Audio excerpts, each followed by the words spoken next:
पुणे विभागातून राधानगरीच्या तहसीलदार अनिता देशमुख यांना उत्कृष्ट तहसीलदार आणि तळाशी गावच्या पोलीस पाटील सुलभा चव्हाण यांना उत्कृष्ट पोलीस पाटील पुरस्कार देऊन गौरवण्यात आले। राधानगरी तालुक्यात कार्यरत तहसीलदार आणि पोलीस पाटील पदावर कार्यरत महिलांच्या या सन्मानाबद्दल तालुक्यातून आनंद व्यक्त होतोय। शासन निर्णयातील तरतुदीनुसार उत्कृष्ट अधिकारी कर्मचारी यांचा विभागीय स्तरावर गौरव सन्मान करण्याचा भाग म्हणून महसूल विभागाचे अधिकारी आणि कर्मचाऱ्यांकडून प्रस्ताव मागविण्यात आले होते।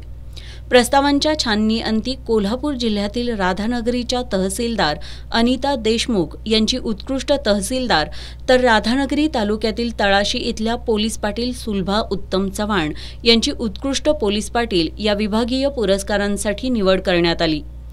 महसूल पंधरवडा 2024 अंतर्गत नुकत्याच पुणे विभागीय आयुक्त कार्यालयाच्या सभागृहात दोघींना या पुरस्कारांनी सन्मानित करण्यात आलं। तहसीलदार अनिता देशमुख यांनी दुर्गम विस्तारानं मोठ्या जंगलव्याप्त आणि निसर्ग संपन्न तालुक्यांमध्ये विविध उपक्रम राबवत सर्वसामान्य लोकांसाठी केलेल्या कामाची दखल घेण्यात आली आहे। तळाशी इथल्या पोलीस पाटील सुलभा चव्हाण यांच्या उत्कृष्ट कामाचीही दखल घेण्यात आली आहे। दोन्ही पुरस्कार राधानगरी तालुक्याला मिळाल्यानं तालुक्यातून आनंद व्यक्त होत असून तहसीलदार अनिता देशमुख आणि पोलीस पाटील सुलभा चव्हाण यांच्यावर अभिनंदनाचा वर्षाव होतोय।